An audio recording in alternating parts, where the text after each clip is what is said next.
Ladies and gentlemen, welcome back to another episode of the LaunchDay Shorts podcast. I'm your host, Dean Cvetkoski, a.k.a. WhoDean. And today in studio, we have a wonderful guest. I've heard a little bit about his story, and I'm going to get him to share it with you as well. And that is Ali Shushtarian. Ali, how you going? Hello, Dean. Yeah, I'm very well, thank you. How you going? Yeah, good. Thanks. Good. Thanks. It's been a heck of a day, that's for sure. So no, it's good. It's good. Look, Ali, there's going to be so many people here that don't know who you are and don't know what you do, and that's why you're here, right? You're here to share your story. You're here to share with everyone, what you're up to and who you are. Do you want to start with a quick introduction? I do, yes. Let me tell you a little bit about who I am and where I've come from. So, same as a lot of other people, I finished school, I went to uni, and I started at a corporate environment type role. I was a, I did a science degree, so I was in diagnostics for a little while and then joined an engineering consulting company. And following that, I've been with that company for about 12, 13 years. And when the pandemic happened, something kind of clicked. Some industries really flourished and some industries really struggled during the pandemic. And it puts it into perspective that how quickly you can lose your job when you're in a when you work for somebody else. And Mm, at that point, my partner and I were sitting down and we started thinking we want to at some point start getting away from the corporate environment and have our own business. And we knew that it's not going to be an easy ride, but having the skin in the game and knowing that something is our own business and whatever amount of effort we put into it, we have the potential to really grow that business or those businesses was mm. something that was really enticing. And so we decided to start venturing into a business. And we started looking at various other industries and what we could find. And eventually we settled on something that was very left of center for us. Mm. Um, we bought a gift shop in a shopping center in Okay. and it was interesting because we have both come from large companies, and with those companies, there are sort of set processes that are tried and tested, and so you essentially keep going and you follow those processes. And we thought from that experience, what we can do is we can bring some of that into this small business, which has been around for a long time. We've just recently taken over. We bought that business in September last year, and we thought we can use that knowledge to start growing this existing business. And that's where our journey into business ownership started. That's awesome. That's really cool. And I want to go back to your employment. Was that something for you where you kind of, because you mentioned about COVID and things like that. Was that something for you where you were at a point where you weren't happy with your job anymore, and then you moved on, or were you quite comfortable and happy in your job, and this was I suppose triggered by something else? I mean, take me through that, because there's going to be so many people that are listening that that might be in a corporate job that want to take that leap. So what was that for you? How was your job moving into there? What made you make that decision? Run me through that. Very interesting question. So I'm not the kind of person who just job hops every year, for example. Mm, Um, Fairly stable job, long-term employee, and I had I've had various roles within the company, and I've been promoted a few times in the 10 plus years that I've been there, and so I was reasonably content. During the pandemic, because of the industry that we were operating in, we actually absolutely flourished. The business could not get enough work, and it was just we were working for a couple of years. There was just so much work that was just coming through. mm, But at some point, I think you get to a point in your life where you think, all right, regardless, when you work for somebody else, and it doesn't matter whether it's a small or smallish business or a business that's $100 million or $1 billion company, you're essentially just a number. Doesn't matter how much you work, Mm, there's only so much you can do in terms of your career progression and where you're where you're going at a professional level. mm, And that's a little bit disheartening. So you can put your heart and soul into a role, but because it's not your own business, there's only a limited amount of success you can have. And I think after a while, it gets to a point where you think, I'd like a little bit more out of life in general at a professional level. And everybody's different, right? And for me, what I really wanted to do when we started thinking about moving into having our own business was I consider myself as somebody who is a bit of a workaholic. I'm more than happy to just spend many, many hours at work. But I thought if I can put in that same amount of effort that I'm putting in now into a business that's mine or ours between my partner and I, the possibilities are absolutely endless. mm, With a company, you may get a promotion, you get a little bit of a pay rise, and that's about it. With a company, you can take it from something that's making $100,000 to 5, 10, 20, or even more $1 million every year. And mm, it's going to be I'm the kind of person who's comfortable enough with uncertainty. The good thing about having a corporate job is predictability. You know how much you're going to be mm, getting every couple of weeks or every month, and you can plan for that. Whereas when you have a business, you go up and you go down. Some days are really good, some days are not so good. But mm, I'm generally speaking comfortable with that level of uncertainty. mm. And so we thought, all right, this is a good opportunity. We started talking to a few people who were like-minded in terms of either having already a business or multiple businesses, Mm. and you're as good as the people that you surround yourself with. And we thought, all right, let's jump into it and be a business owner and see where it goes. Yeah, no, that's awesome, man. That's awesome. So you've gotten into like a gift shop type of business. Is it just like a, I don't know, you get those like CTC, those tobacconist type places, and they've got a whole bunch of like, Happy 21st and stuff like that. They've got whiskey flasks, they have glasses, they have wine glasses. Is that the kind of stuff that you're doing, or is it more personalized? I mean, what kind of stuff is it? It is a little bit like that. It is it's a gift shop that you walk in. It's one of those places that you walk past it. There's a lot of really nice smells that are coming from the shop. Mm, There are plenty of candles, diffusers, and any sort of tailored the particular shopping center that the shop is at, um, the types of people who are visiting, the demographic is very particular, a little bit on the older side, and so you will find a lot of homeware, cards, and other than that, the presents that you can find for various occasions, whether it's an anniversary or a birthday, um, and we try to now that we've taken over we've started trying with a few sort of different things like introducing food related items into the shop. It's something that's been around for a very long time, and the previous owner was fairly set in terms of what they wanted from the shop. They had some clothing and shoes and other items like that. And we've kept the bulk of the business the same, and we're just trying little things here and there to mm. see what sort of items we can introduce that our clientele would like and buy.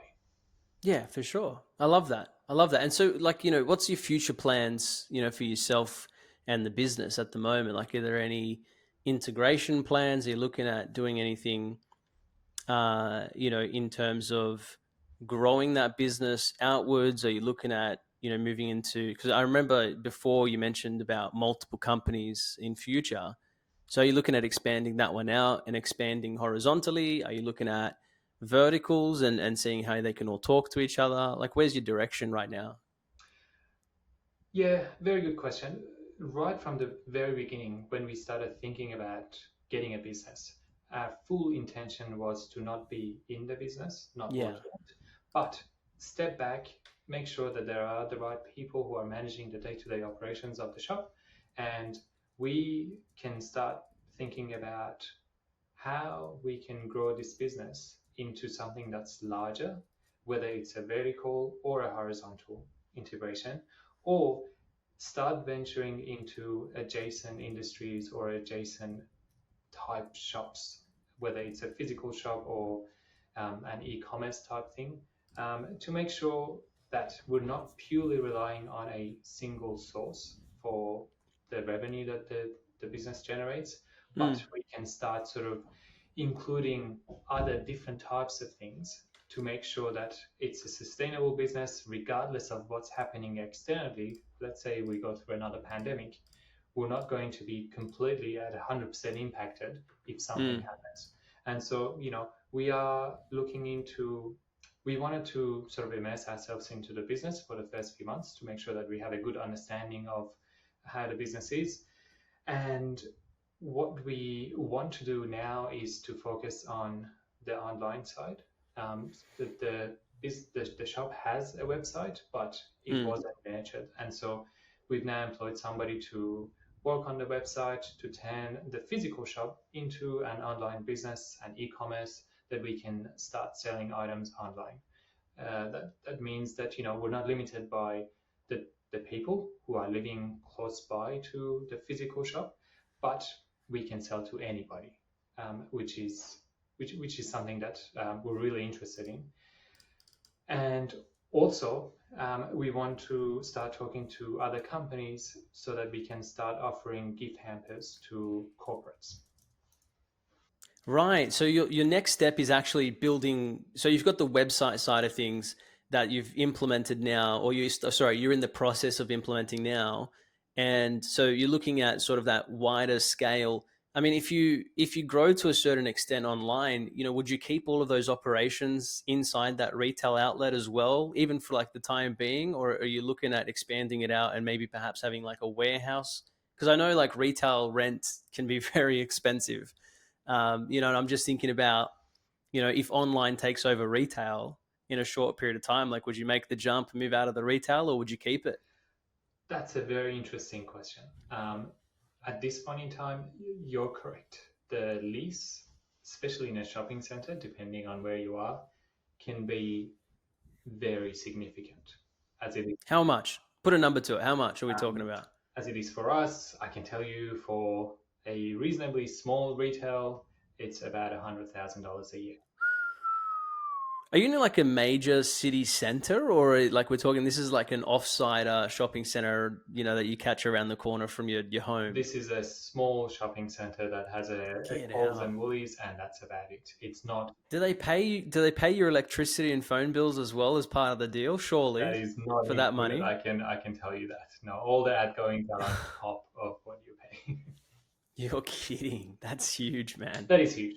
Hey, yes, I'm talking to you, and I know it looks like the interview, but it's actually not. We're taking a really quick, short break so that way you can hear me out. I really want you to hear me out here. If you are a business owner, you are building your personal brand. I mean, you could be anyone. You could be a real estate agent, you could be an astronaut, an IT professional. It really doesn't matter who you are and where you fit into the world. This interview is great for you. If you're really struggling to make content, and let's face it, right? When we get our phones out and we're like, taking selfies and doing videos that way, it just comes across as inauthentic. And the other side of that as well is the fact that it's just so hard to come up with ideas of what kind of content to create. And this is where our interviews absolutely bring a powerhouse and an arsenal of, basically a war chest in terms of your organic content marketing that you're creating. We create the TikToks and Reels for you. Here's the thing, I've got some great news. The great news is that this interview is completely free. We boost your SEO on Google because we go and feature these videos like the one you're watching on YouTube. And not only that, but we also give you free content to post to TikTok, Instagram, Facebook, YouTube, and all the rest of it as well. So if you haven't already, in the description down below is a link to Linktree, where you'll see the opportunity for you to book your very own interview and get free content for your personal brand or your business as well. I'll see you on the other side of the screen. So yes, the shop has been around for a long time, and around 40 years or thereabouts, and it's Wow. stable and it's doing its thing. And I think what we are planning on doing is to keep the retail shop as it is. We will probably be able to grow it to a certain extent, but not something that's super significant. But we will create this offshoot, which is the e-commerce part of it, and we can leverage. Initially, we can leverage a shop, and eventually move into a warehouse, a dedicated warehouse that's more cost effective to run, and also integrate other sort of similar type businesses into this one, or create sort of offshoots by having a service for servicing corporate gift hampers to other companies. And that's both good for increasing the size of the business, and also creating stability, so that you Mm. don't go through the fluctuations of, depending on which month of the year it is, the consumers may spend more or less on buying stuff from a physical shop. Yeah. And you know what I like about what you're doing, right, is going back to what you were saying earlier, is that there's a lot of small businesses fail where there's a lack of processes, right? When everything's kind of like, oh, yeah, this is how you do it. And then people just know how to do it. There's no process to follow, right?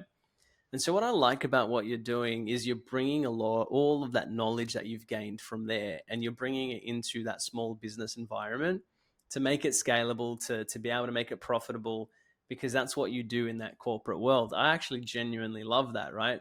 So for you, like you're heading down a path, as I understand it, ex corporate now business mogul type of a thing, and you're going to be making all these acquisitions. So what does the future look like for you? Yeah, so future is interesting. Right now, both my partner and I still have our corporate jobs, and this is something that we're doing on top. And the ideal future for us is to be able to get to a point where we have multiple businesses that we're managing, Mm, and we can get to a point where we can sort of completely extract ourselves from the corporate environment. The experience that we've had in that industry, or what we were doing before, has been fantastic. And now we can take all the learnings and apply it to a small business, which starts as a small business, and then it's going to turn into a medium size, a large size, and also multiple other businesses that we can start managing, as long as we have the right infrastructure in place, we have the right people in the right roles, mm. and we make sure that we're not doing everything ourselves. That's something that we would really like to get to in the next little while. How does someone do that? How does someone, because I mean, from what it sounds like to me, you've taken over a business and you're not involved in the day to day of running it. And that's, you know Yeah. what, there's going to be business owners that are on the other end of this screen watching our interview, and they're going to be like, you are mad. What exactly are you doing that you've just taken over a small business operating inside a shopping center in a retail environment, more importantly, and you're saying that you don't get involved in the day to day. So how does someone do that exactly? And you know what? That's very unusual. I think in the center that we are in, we I think might that's be an understatement. Very unusual. I think it's more than that. But yeah, go on. Sorry. in the center that we're in. I'm pretty sure we are the only business owners that are not having a business as a small business and also are working in it. Mm, Everybody else, they are a business owner and operator. And that's the common, right? We don't like common. If we wanted common, we would have stayed with our corporate jobs. mm, And so we've, I think the first step in doing anything is to just starting. mm, Not having all the answers is perfectly fine. And by no means the first time you try something is going to work out. But just taking that initial leap, I think, is the most important step. mm. You say, I want to do this, and you start doing it. And then a million things come up. And that's fine. You just get through and learn as you go. And as things come up, you find out what the answer is. You make sure that you surround yourself with the right people. If you can have a mentor that has done it before, that's immensely useful. Otherwise, leverage the network that you have to get to the next step. And sometimes it's, if you look at the long term as to where you are and where you want to be, it may seem like a massive sort of road or a ladder to climb. Mm, But when you think about all the little steps that you need to do to get to the top and just focus on what's coming next, that helps a lot. That's helped mm, us. We've been in the business for 6 months, and we had a very successful Christmas period. mm, And we took the business over at a time where, you know, it was in September, it was just before Christmas. There were a ton of things that needed to happen. But one step at a time, we dealt with the suppliers, we made sure that we were using or leveraging the experience that our staff members already mm, had by being in the shop, and just not panicking and mm, just going with the flow and learning. Sometimes you do something, it doesn't quite work out. You make sure that you learn from that experience and try again, but get to a better outcome the next time. And I think mm, that's the mentality that we currently have. We are fully aware that mm. not everything is going to work first time, but we're making sure that we're learning and we just keep going. Yeah, I love that. And what's the next big project for you? So, like, what are you working on right now? What's the next acquisition? What's your next project? What's that look like for you? Sometimes I feel like we've got a little bit of ADHD because we're still working on this one business, but we have now started looking at other businesses to see, okay, how can we get into another business and integrate the two with each other? Or, how can we go about increasing this one at a little bit of a faster pace than what it Mm, is now? I think what we are going to be doing, at least for the next 6 months, is to make sure that the business is completely self-sufficient in terms of the daily operations of it, mm, making sure that all the standard operating procedures are there, making sure that everybody knows their roles and responsibilities, so that it's just completely independent of what we are getting up to on a day-to-day basis. yeah, And that way we can completely focus our attention on, okay, let's grow this one. And at the same time, look at alternative businesses to see which opportunities we can grab onto, which will help us grow this business, or let's call this a mini empire that we're trying to grow into yeah. a larger, more successful venture. Yeah. And so there's that. Is it like, are there any, like, what's kind of, what are you looking at? But like, you've said that there's other things, you feel like you got a bit of ADHD, right? Which I definitely do have, by the way. But, like, what are the kind of, I mean, maybe there's someone watching this video that goes, yeah, hey, buy my business. Like, what kind of businesses are you looking for? Yeah, so I spoke about gift hampers. Yeah. So one option is for the existing shop and the existing staff members to start making gift hampers. Another option is to just go and buy an existing corporate gift boxing company, which we can then integrate into the shop that we have. Mm, That's one option. And then we started looking at, we moved house recently, and also we've been thinking about, all right, when it comes to gift hampers, often people like these things delivered. And yeah. so dealing with Australia Post or one of the other courier companies could be a challenge at times. And one option that we've started looking at is that could we just go and buy an existing courier company rather than having to partner up with somebody else? Yeah. Acquisition is not always the answer, but sometimes it's interesting to have a look at. All right, does it make sense for us to go and acquire a company so that we can not only use that business for our other businesses, but you can also start partnering up with other businesses, and they can use that service that you use yourself, and have a secondary income coming that way. Yeah, for sure, man. That's amazing. That's great. Like, and it sounds like you've got some really good plans ahead of you, and I think you've got it mostly worked out. To me, I feel like you guys might be taskmasters. Would I be right in saying that? Um, a little bit. I try to be, or I try not to be a Mm, micromanager.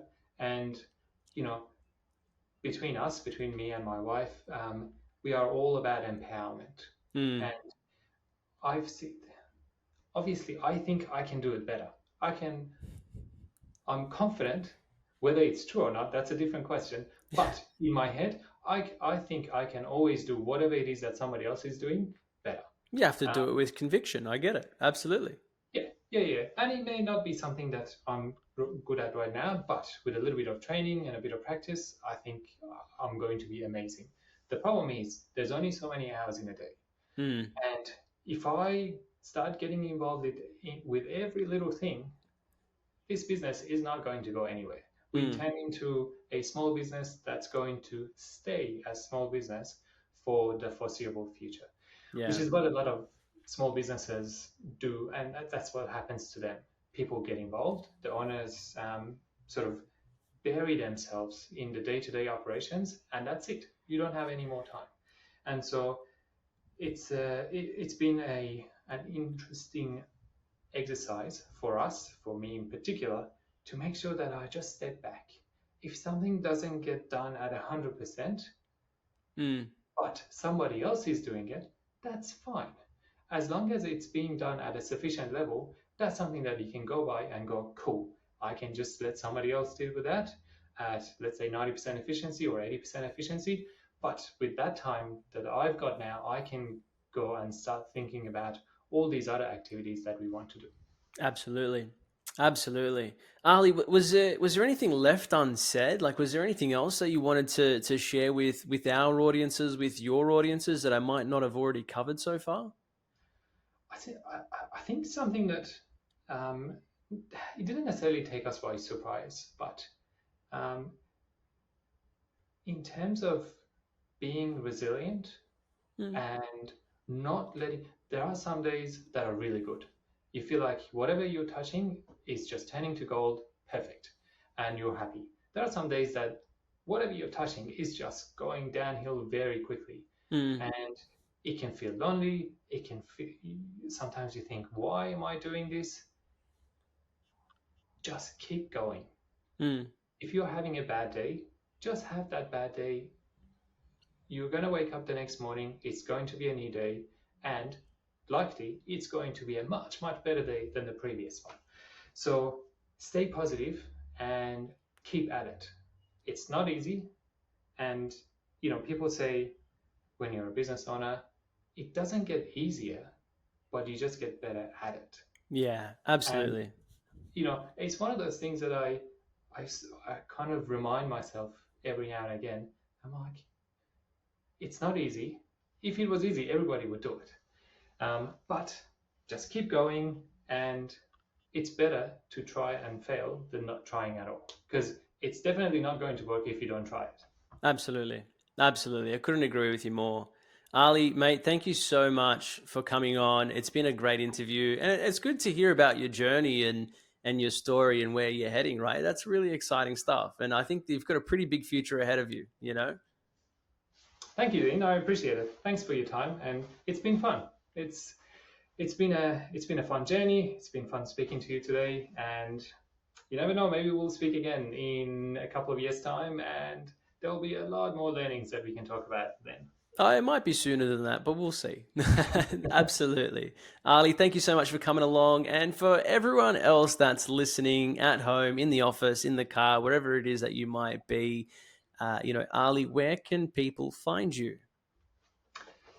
So, I'm still on LinkedIn as part of my corporate sort of venture.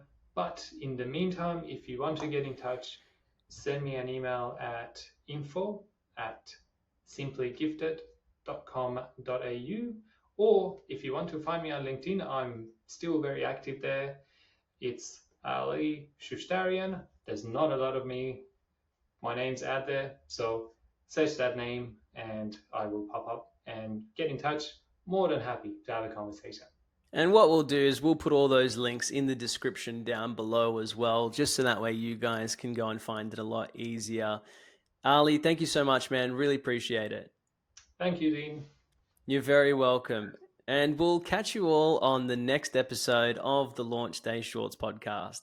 See you soon.